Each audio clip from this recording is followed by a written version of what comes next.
Good evening students.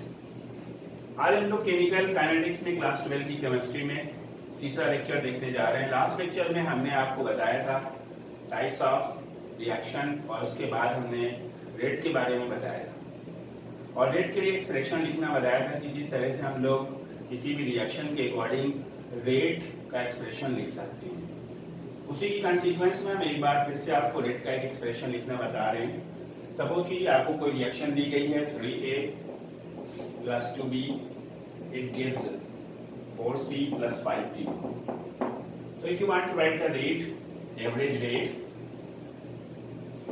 rate, so what you can write this number, this is reactant minus 1/3 del concentration A upon del T is equals to minus 1/2 del concentration B upon del T is equals to plus 1/4 del concentration C upon del T is equals to plus 1/5 del concentration D upon del T। Students, जब हम rate का expression लिखते हैं reactant या product के terms में तो उसके पहले जो स्टोइकोमेट्रिक कोएफिशिएंट होते हैं उससे हम डिवाइड करते हैं। अगर रिएक्टेंट के फॉर्म में लिख रहे हैं तो हमें माइनस साइन का यूज करना होता है और अगर प्रोडक्ट के फॉर्म में लिखना है तो प्लस का यूज करना होता है। जैसे हम यहाँ पे लिख रहे हैं ए के लिए लिख रहे हैं तो माइनस का यूज किया है और 1/3 लिया है। डेल कंसंट्रेशन ए मींस कंसंट्रेशन ए की ये चेंज हो रही है, कितने टाइम में चेंज हो रही है। इससे रेट निकालेंगे या बी के टर्म्स में रेट निकालेंगे, दोनों से रेट का आंसर एक ही आएगा। इसलिए हमने इन सारों को इक्वल में रखा हुआ है। अगर हम प्रोडक्ट साइड में बात करते हैं तो प्रोडक्ट में हम प्लस का यूज करते हैं क्योंकि उसमें कंसंट्रेशन प्रोडक्ट की इंक्रीज करती है, लेकिन स्टोइकोमेट्रिक से हमें डिवाइड करना जरूरी है। उस दिन हमने आपको ये भी बताया था कि रेट दो तरह से डिफाइन करे जा सकते हैं।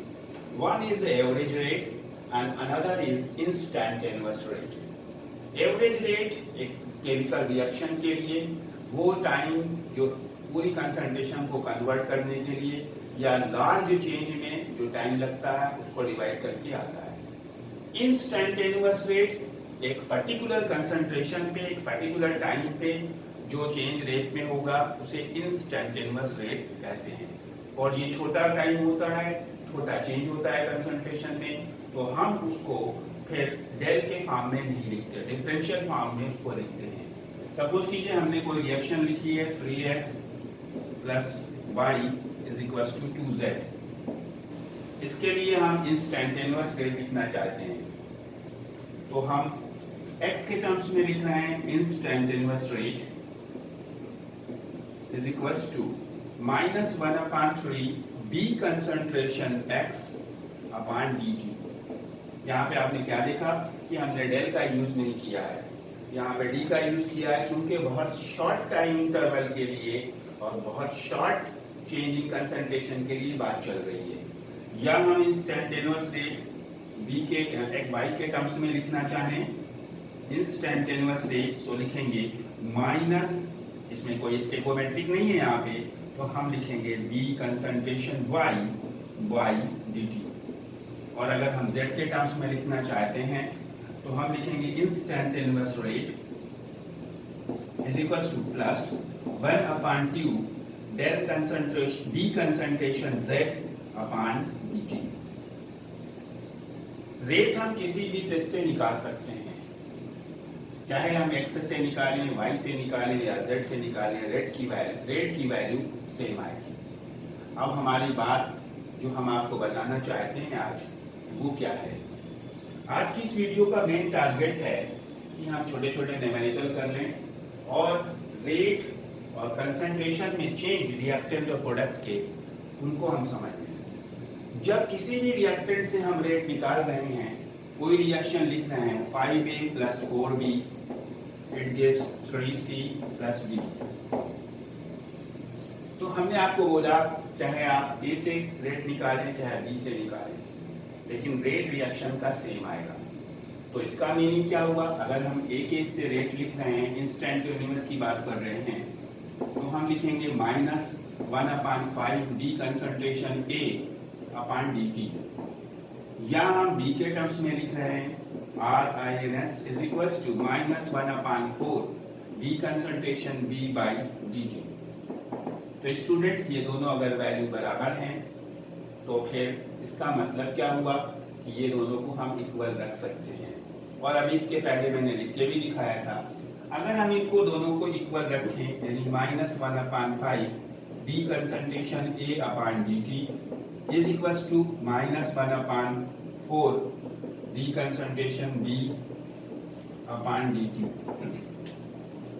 तो इसका मीनिंग क्या हुआ कि अगर हम A की कंसंट्रेशन चेंज करें और उसी रेट में B की कंसंट्रेशन चेंज करें तो फिर तो आंसर बराबर नहीं आएगा, क्योंकि अगर A की कंसंट्रेशन जिस रेट में चेंज हो रही है और B की कंसंट्रेशन जिस रेट में चेंज हो रही है, इसमें तो हम 5 से डिवाइड कर रहे हैं और इसमें हम 4 से डिवाइड कर रहे हैं, तो ये इक्वल नहीं आएगा। यानी कंसंट्रेशन में चेंज, A की कंसंट्रेशन और B की कंसंट्रेशन में चेंज ये अलग अलग हो सकता है। उसी तरह से अगर हम प्रोडक्ट के टर्म्स में किसी का लिखते हैं तो प्रोडक्ट का अगर आप लिखते हैं तो RINS is equals to +1/3 d concentration C upon dt। तो स्टूडेंट्स जो कंसंट्रेशन में चेंज आता है, कंसंट्रेशन में चेंज आता है, हर रिएक्टेंट और प्रोडक्ट का अलग अलग होता है, स्टेकोमेट्री के अकॉर्डिंग अलग अलग हो जाता है। और जो रिएक्टेंट्स की कंसंट्रेशन में चेंज आता है उसको हम डिसअपीयरेंस बोलते हैं, डिसअपीयरेंस। और प्रोडक्ट की कंसंट्रेशन में जो चेंज आता है उसे फॉर्मेशन बोलते हैं। Rate of disappearance and rate of formation, appearance भी हम कह सकते हैं, अपीयरेंस एंड डिसअपीयरेंस। तो क्वेश्चन में आपको डिसअपीयरेंस और अपीयरेंस निकालने के लिए भी आ सकते हैं। सपोज कीजिए हम आपसे कहें आपकी रिएक्शन है 2x + 4y it gives 3z। अब हम इसके लिए बोलते हैं कि रेट किसी का दिया गया है, रेट है आपका m, और हमें क्या निकालना है, rate of disappearance of x, rate of disappearance of x। तो पहले तो हमें रेट का एक्सप्रेशन x के टर्म्स में लिखना पड़ेगा, चाहे एवरेज रेट लिखें या इंस्टैंटेनियस रेट लिखें। हम रेट लिख रहे हैं, rate is equals to x के टर्म्स में लिखेंगे तो क्या लिखेंगे, -1/2 del concentration x upon del t। अब हम आपको बता रहे हैं रेट की वैल्यू तो आपको m दी गई है, रेट की जगह अगर हम m रख देते हैं तो हमारा ये बना -1/2 del concentration x upon del t। अगर इस 2 को हम हटा के यहाँ ले जाएं तो ये हो जाएगा 2 × m is equals to minus del concentration x upon del t। ये स्टूडेंट मैं आपको यही बताना चाह रहा हूँ, इस स्टेकोमेट्री को हटा करके, जो कोएफिशिएंट है उसको छोड़ करके जो भी चीज बचेगी विद साइन रिएक्टेंट के लिए, रिएक्टेंट में तो माइनस ही साइन आएगा, इसको बोला जाएगा डिसअपीयरेंस ऑफ x। और जो कि रेट के डबल आ रहा है, यानी रिएक्शन का जो रेट है उसकी डबल स्पीड से x की कंसंट्रेशन में चेंज आएगा। Rate of disappearance of x is double of the rate of the reaction. यानी रेट ऑफ हमें डिसअपीयरेंस किसी भी रिएक्टेंट का निकालना है तो उस स्टेकोमेट्री को हटाना है, उसको छोड़ करके जो भी चीज बचेगी। अगर हम आपसे कहें कि z के लिए एक्सप्रेशन लिखिए, फॉर्मेशन ऑफ z बोला जाएगा क्योंकि z प्रोडक्ट है, कभी z के लिए डिसअपीयरेंस वर्ड यूज नहीं किया जाएगा। देखिए कैसे, अगर हम लिखें फॉर्मेशन ऑफ z तो क्या एक्सप्रेशन लिखना पड़ेगा, D concentration Z upon dt। अब इसकी अगर वैल्यू निकालनी है आपको, इसकी वैल्यू निकालनी है Z के फॉर्मेशन की, किसके टर्म्स में निकालनी है? रेट के टर्म्स में निकालनी है। तो रेट के लिए फार्मूला लिखेंगे Z के टर्म्स में, तो क्या लिखेंगे? Plus 1/3 del concentration Z upon del T. और हमने आपको बताया इस नंबर को हटा के यहाँ ले जाएंगे तभी डिसअपियरेंस या फॉर्मेशन आएगा। तो 3 इधर गया और रेट की वैल्यू m दी गई थी, 3 into m is equals to plus del concentration Z upon del T. इसको क्या बोलेंगे हम? डेल कंसंट्रेशन Z, ये ऊपर हमने बताया भी आपको। स्टोइकोमेट्रिक कोएफिशिएंट छोड़ करके जो भी चीज बचेगी with sign, that will be called disappearance और फॉर्मेशन। तो ये हुआ formation of Z will be 3 times of the rate of the reaction. Means जिस रेट से चलेगी रिएक्शन उसकी 3 की स्पीड में प्रोडक्ट बनना शुरू होगा। अब आप देखिए, अगर हम आपको इसी में रिलेशन बताएं, जैसे एक रिएक्टेंट से दूसरे रिएक्टेंट में बताएं, तो हमने लिखना है -1/2 del x upon del t। इसको इक्वल टू हम क्या लिख सकते हैं? आप इसके टर्म्स में लिखना चाहते हैं, इसके टर्म्स जिसके भी इक्वल लिखना चाहते हैं, हम इसके टर्म्स में लिख रहे हैं। तो plus 1/3 del concentration Z by del T. अब हमसे क्वेश्चन पूछा जा रहा है, what is the relation between disappearance of x and formation of z। disappearance of x and formation of z में क्या रिलेशन है? तो हम इस 2 को यहाँ ले जाएंगे। ये बना minus del concentration x upon del T, यहाँ डेल कर लीजिए, del T is equals to plus 2/3 del concentration Z upon del T. इसको तो हम बोलेंगे disappearance of x। Disappearance of x is equals to 2/3 into formation of Z। Clear हो रही बात? इसी तरह से हम किसी भी रिएक्शन का disappearance and formation find out कर सकते हैं और उसमें रिलेशन भी बता सकते हैं। एक क्वेश्चन आपको दे रहे हैं, अभी यहीं पे सॉल्व करेंगे, अच्छे से इसको समझिएगा।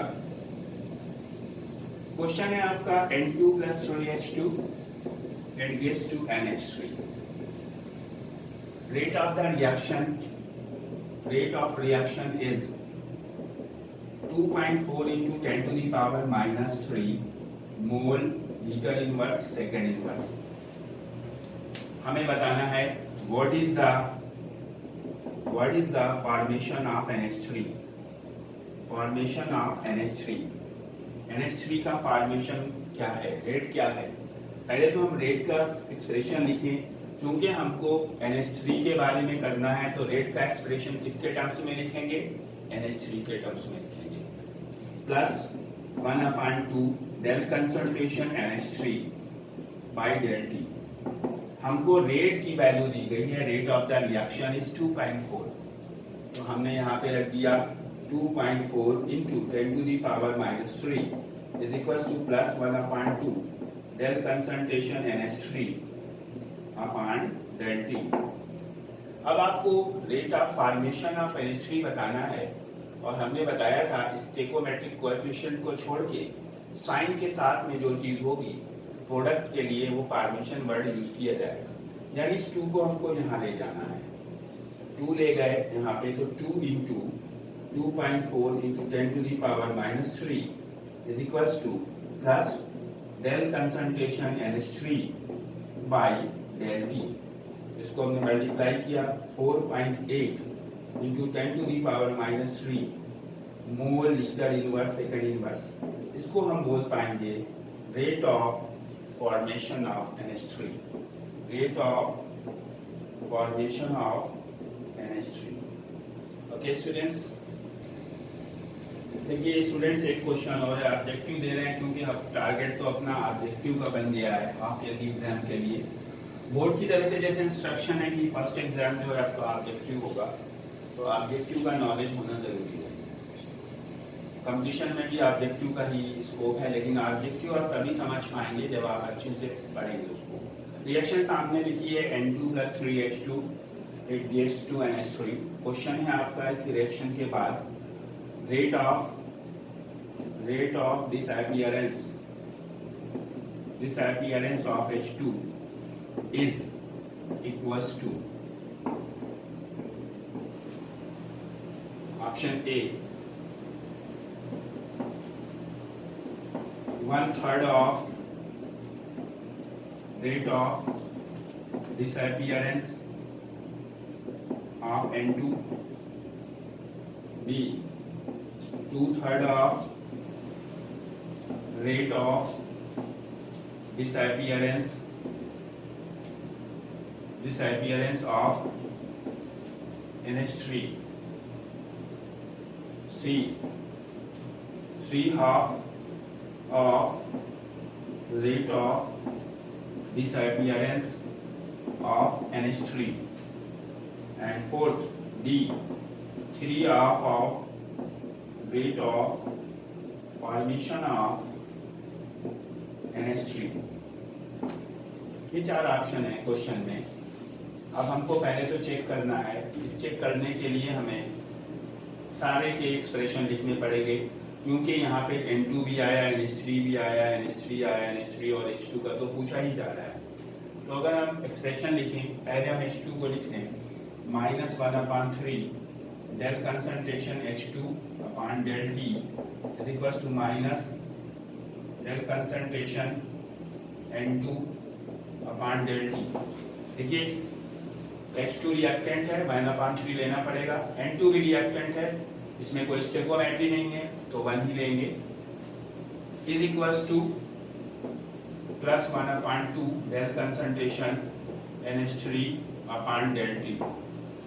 अब हमको माइनस डेल कंसंट्रेशन H2/dt से सॉल्व करना है, क्योंकि क्वेश्चन में पूछा गया rate of disappearance of H2 is equals to, यहाँ से 3 हटाएंगे और 3 अगर आप हटाएंगे, ओके स्टूडेंट्स, तो जब 1/3 को हम 3 को इधर ले जाएंगे तो यहाँ बचेगा डिसअपीयरेंस ऑफ H2, तो यहाँ आ जाएगा 3/1, यानी 3 times of disappearance of H2। 3 times अगर है ऑप्शन में, 3 टाइम्स नहीं है, इसमें लिखा है 1/3 टाइम्स, तो ये वाला ऑप्शन रॉन्ग हो रहा है। फिर दूसरा में अगर हम यहाँ ले जाते हैं तो 3/2 यानी 3/2 टाइम्स ऑफ NH3, तो 3/2 दो ऑप्शन में है। 3/2 rate of disappearance of NH3, यहाँ पे देखिए डिसअपीयरेंस जो वर्ड यूज किया गया है, NH3 के लिए डिसअपीयरेंस वर्ड नहीं यूज कर सकते, यहाँ पे फॉर्मेशन होना चाहिए, तो ये भी ऑप्शन आपका रॉन्ग है। और ये देखिए आप 3/2 of rate of formation of NH3, ये आपका ऑप्शन सही है, 3/2 फॉर्मेशन ऑफ। और ये देखिए एक और दे रहा है 2/3 ऑफ रेट ऑफ, तो जब हमारा NH3 के टर्म्स में 3/2 आ रहा है तो 2/3 भी रॉन्ग होगा। इस तरह से हमारा ऑप्शन डी करेक्ट है। और आपके इस तरह से जो ऑप्शन होंगे A, B, C, D, उसमें आपको OMR शीट में इसको डार्क करना होगा।